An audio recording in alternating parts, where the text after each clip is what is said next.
perbezaan Homo erectus dengan Homo sapien, di mana Darwin mengatakan ia adalah tasalsul daripada keturunan manusia.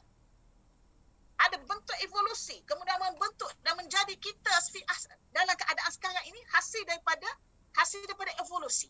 Dan idea itu, teori itu sebenarnya sudah ditolak oleh Barat sekalipun. Untuk pengetahuan umum ya, siapa yang mula menolak teori Darwin ini? Bukan orang Islam. Yang menolak teori Darwin ialah gereja. Ya, orang Islam tidak berfikir, tidak ambil tahu pasal keadaan pada waktu gereja tu siapa? Ya. Mungkin Ustazah boleh terangkan siapa dalam kalangan gereja itu yang menolak ataupun kumpulan-kumpulan tertentu? Ini benda ni pada tahun 1920. Lebih kurang 1920, Charles Darwin mengemukakan teori ini, dan pada waktu itu yang mula-mula menolak teori ini adalah pihak gereja. Kenapa gereja menolak? Gereja menolak kerana di dalam Bible sendiri menyebut Adam as the first human being. Dia tak sebut Homo erectus. Dalam Bible sendiri sebut Adam. Dalam surah Genesis. Ya. Okey. Back kepada perbincangan apa perbezaan antara Homo erectus dan Homo sapien. Homo erectus mengikut kajian, Homo erectus ini dia punya ini satu mengikut Profesor Qasim Tahayasin dalam bukunya Al-Athar Al-Qadim Al-Iraqi. Ya, Al-Athar Al-Qadim Al-Iraqi, dia menyebut bahawasanya pada tahun 1960 telah dijumpai satu DNA yang berbeza dengan DNA manusia.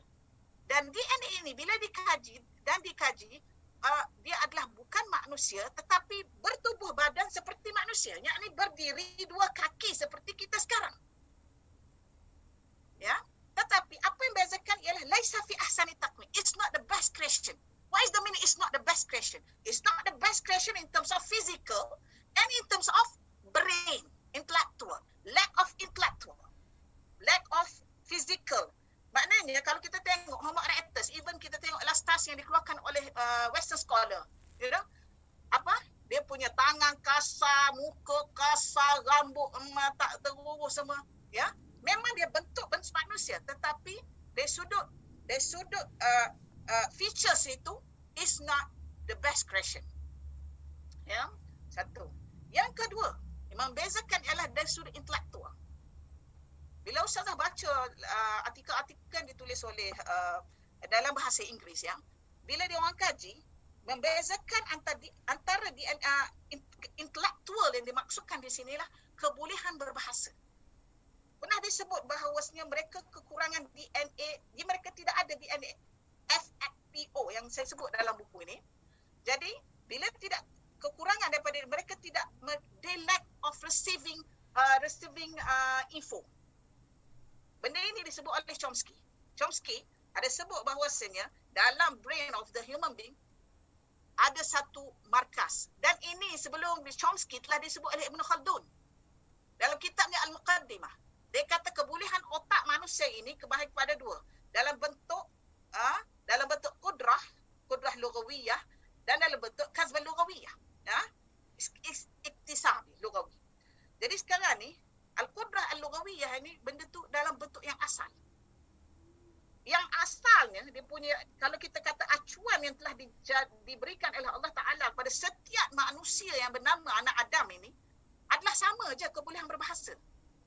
Tetapi benda itu tidak wujud pada Homo erectus, pada makhluk yang tadi. Bila tidak wujud kepada mereka, bermakna apa? Bermakna mereka lack of knowledge. Sebab pintu gerbang yang besar untuk ilmu pengetahuan adalah bahasa. Dan tanpa knowledge, tanpa bahasa, tidak wujud knowledge. Knowledge tak datang, tak dapat knowledge. Tanpa knowledge, tidak dapat melahirkan civilization. That's why kita melihat bahawasanya Homo erectus, walaupun Homo erectus ke Desonovan ke Neanderthal ke Florence ke apa, walaupun mereka, kalau historian kaji, berjuta-juta tahun lah, beribu tahun lah hidup, tapi mereka tidak dapat membina tamadun. Kenapa tamadun hanya bermula sesudah Nabi Adam AS? Kenapa tamadun secara rasmi bermula semenjak zaman Nabi Idris AS. apabila saya baca dalam buku kitab Tabari, tafsir Tabari, dia ada menyebut bahawasanya orang yang mula membuka bandar Babylon dan bandar Susa. Bandar Babylon adalah di Iraq dan bandar Susa adalah di Persia. Adalah siapa? Nabi Idris. Jadi pembukaan tanah indirect way, secara bahasa mudahnya adalah tamadun. Mereka dah tahu dah buka tanah, dah tahu dah nak tebas pokok-pokok besar dan sebagainya. Ya. Jadi di sini, dan satu lagi, ahli sejarah itu sendiri mengakui bahawasanya tamadun itu hanya yang pertama adalah tamadun Mesopotamia. Bukannya tamadun sebelum itu.